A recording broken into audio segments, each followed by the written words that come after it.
July 1, Joshua Dobson, who we are still counting as an in-state recruit, even though he's at Huff High School, really got this thing kicked off, man. 5-star guy. And I know South Carolina has a lot of targets they would consider priority, a lot of targets that you would say, hey, they want this kid. They really do. I don't even know if schools like admit who the true top target is, right? Like you never want to maybe upset anyone else. But I will say this. I don't know. We'll put it like this. There was not a target that was a bigger priority than Josh Dobson for South Carolina in this class. And it was a little bit of a marathon recruitment. I'm kind of curious, man, and I still don't – I think there's kind of two ways to look at this. Either, and it kind of depends even who you ask, either South Carolina won out a marathon recruitment where at some points LSU was out front. Shoot, man, I think you can go back before that, like the early stages. I think people were putting some pieces together thinking, hey, Clemson might be really strong here. Tennessee might be really strong here. Then, you know, I think there was a little bit of Notre Dame buzz. Then as it goes along, there was a ton of buzz about LSU at one point. Then the A&M buzz. Then finally it's, well, don't count out Michigan. They have a lot to offer that he likes. And ultimately, South Carolina, it felt like was maybe the other school, like in the top 2 or 3, as those additional schools we just talked about kind of rotated through and then rotated out. So either they waited and kind of just bided their time and won it out in the end, or there's kind of a theory out there of, was South Carolina quietly the pick, quietly the favorite, certainly quietly one of the favorites throughout this entire thing, and was just completely okay with flying under the radar? Yeah, there's been some recruits over the years for South Carolina, and there's been recruits in the Beamer era where the Gamecocks do fly under the radar, and the staff's generally fine with that, right? Like we can think back to Dylan Stewart, right? Like most people knew, all right, South Carolina's in his lead group.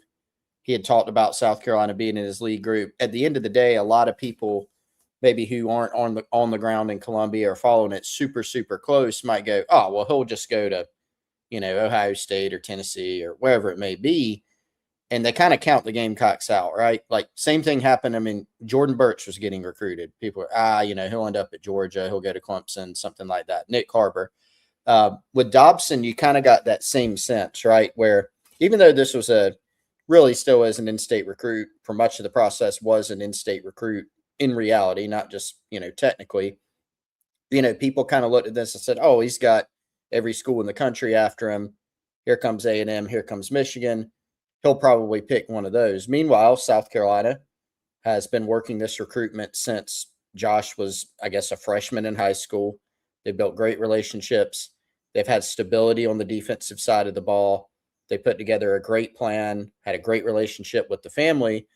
And it kind of, at the end of the day, however you want to classify it, when I say circle back, it's circle back to South Carolina. And that's actually, Wes, a theme, I think, with a few of the prospects that they picked up from the 2027 class kind of had a similar feel where South Carolina's kind of always been there. You're never going to win 4- and 5-star recruitments just uncontested. There's always going to be competition. There's usually going to be ebbs and flows to those recruitments, and there certainly were with all of, 3 of them from last week. There certainly were with Josh Dobson. There were some points, I can say from us following it pretty closely, Wes, where you and I are talking behind the scenes, and we're like, yeah, I mean, you feel pretty good about it. Sometimes you're sitting there going, whew, I don't know. Another school might rise up and actually get him. For South Carolina, I think the key was they got it to that final visit. That was a key that they had to get. They had to make sure this recruitment extended to that last official visit. Josh Dobson put that there for a reason. He gave the Gamecocks the last bite at the apple, the last at bat, however you want to say it. And I don't think it was a situation where whoever got that last visit was going to get him. I'm not painting that picture. There's some recruitments might actually be that way. But I think for South Carolina, getting an official visit that ended what, 8 days or so, about a week before he committed, gave them a chance to reinforce a lot of the things that he liked about South Carolina. They were able to answer some key questions. Jeremiah Donati being involved, able to answer some questions on Shane Beamer's stability and future with the program. And obviously he got the answers that he was satisfied with on that front. Yeah, I think there were several factors that played a major role in this, man. One, Torian Gray, the relationship there, but really, too, I think just the development track record, the resume for Torian Gray, a big factor. The job Darren Usher did, I think both in terms of putting together the plan and in just personally recruiting him, kind of having maybe a little extra involvement there from that position and making sure all those questions were answered. I think, glad you mentioned Jeremiah Donati, just being kind of an open book and letting Dobson and his family ask him questions and being willing to address things head on. The relationship with Beamer, the fact South Carolina addressed the rumors of, the hot seat pretty much straight up head on, not saying, hey, we're just going to put your head in the sand and say, none of that stuff is true. It sounds like it was more along the lines of, hey, we know what's out there. You know what's out there. We plan to win this year. And, we think in the long term, you're going to be a major part of helping us win in the future. So I think all that played a major role here as South Carolina ultimately won out. And, South Carolina was competitive here in the NIL space too. Like that's part of the game. That's part of the pie. If you're going to look at all the things that are going to go into why a prospect chooses a school. If you're on the video version, you can see his highlights rolling right now. Chris, let's dive into who Josh Dobson is, the football player. I think it's interesting. When I look at a 5-star prospect, a 5-star to me is the guy that has the least number of sort of question marks as a prospect. So there's never been a perfect prospect, but who can check as many boxes as possible. And it has to sort of include that athletic upside, right? Like the upside in the On3 and the Rivals world. When you talk a 5-star, you're really truly projecting out future first round NFL draft pick. Like that's kind of what it means. 32 5-stars, 32 picks in the first round. So that kind of is what it is, man. But the guy who can make you say, not only do we think this kid has the upside to deliver that, but there are as few as possible worries along the way that might keep this prospect from meeting that massive potential. Yeah, and I think with a 5-star too, man, you hit on this. The athleticism absolutely has to be there, right? You have to have, elite. Elite. You have to have that's I was trying to come up with a word. That's probably the best one. It has to be elite. And if you look at guys who are ranked 5 stars, there are levels to them. Not every, when you talk about having the least number of question marks, I think the one thing that can make you a 5-star, even if you do have some question marks, is just having this unbelievable physical ability, right? So if you look at Nick Harbor, Nick had some questions coming out in terms of, well, what is his position? Can he develop into a receiver? And he has, and I think he's going to have his best year yet. But Nick's physical tools are, even for a 5-star, unbelievable. It's not good enough to, there's kind of this misnomer. This is something we hear a lot. If there's just a really, really good prospect, a really, really good football player, something we hear a lot is, well, that guy should be a 5-star. Well, you can be not just good, you can be a great football player and not be a 5-star, right? If you're a 2nd-round NFL draft pick, you're a great football player. It might not make you a 5-star, though. The 5-star guys are in that upper echelon, that 1% probably of just mix of all the traits. And typically they're going to have that elite athletic ability. So bring this back to Josh Dobson. Yeah, he's a great kid. He's a really good football player. He's got work ethic, he checks all those boxes.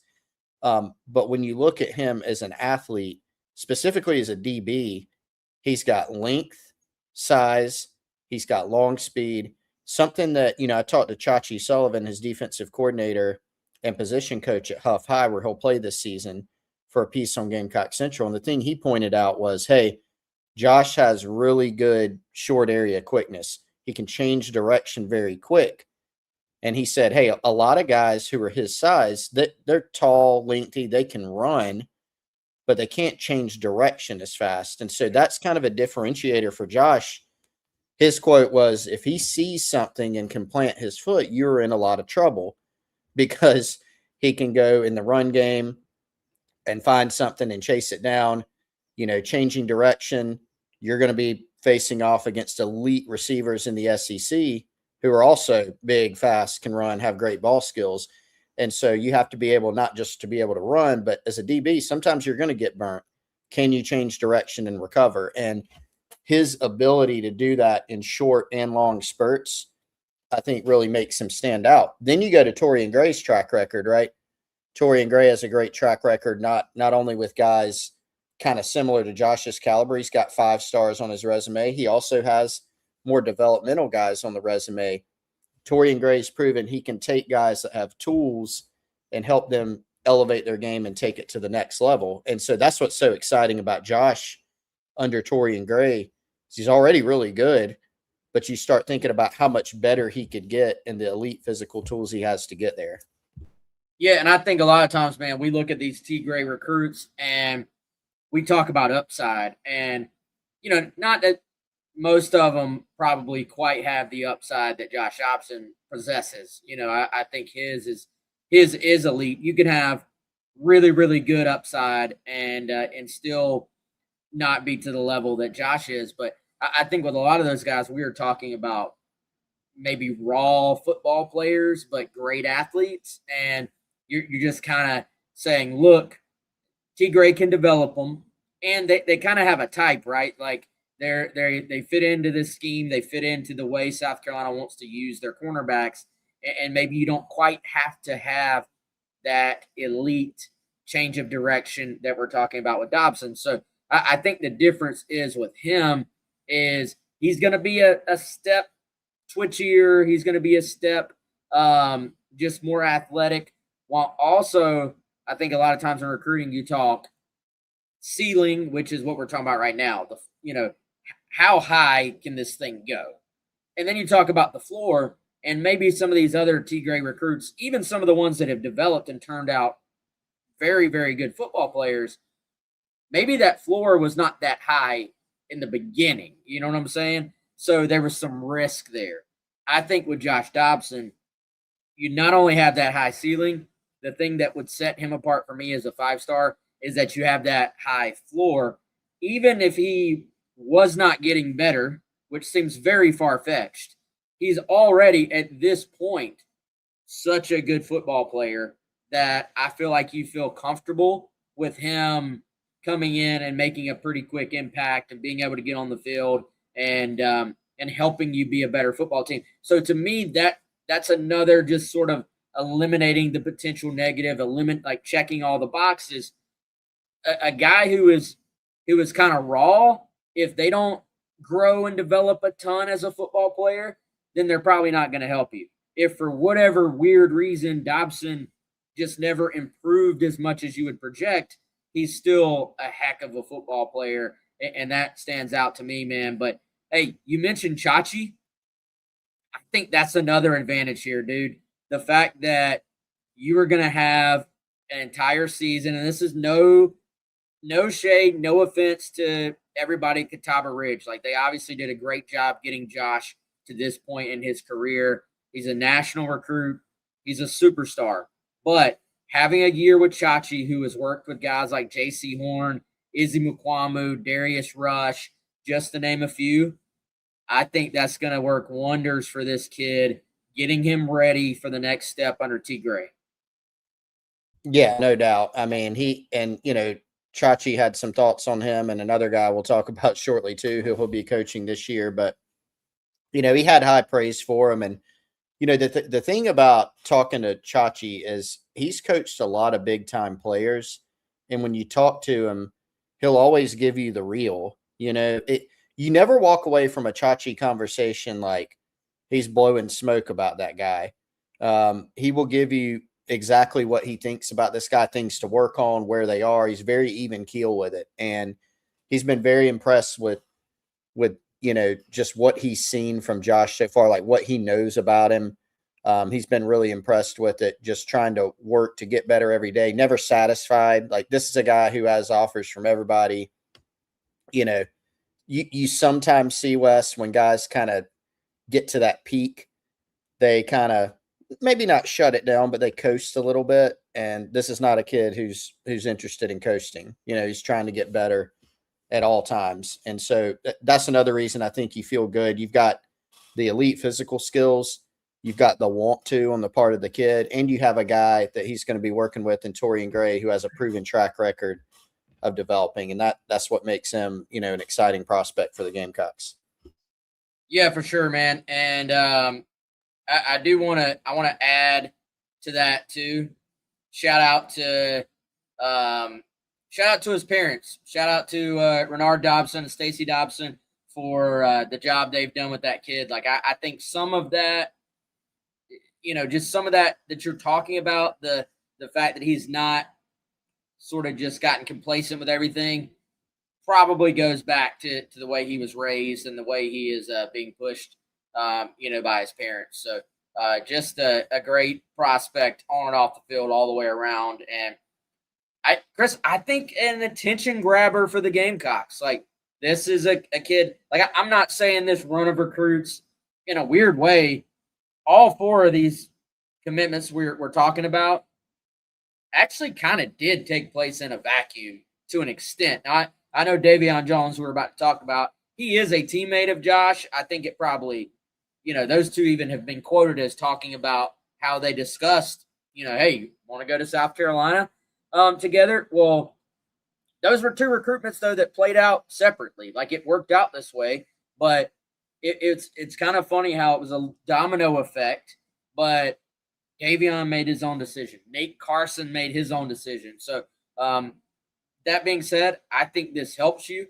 We're already seeing South Carolina in that sort of York County plus Charlotte type area up there, the state of North Carolina, maybe having a little bit of buzz for the 2028 class. So how much does getting someone like Josh Dobson, who the whole country wanted, just help your overall maybe perception of your program?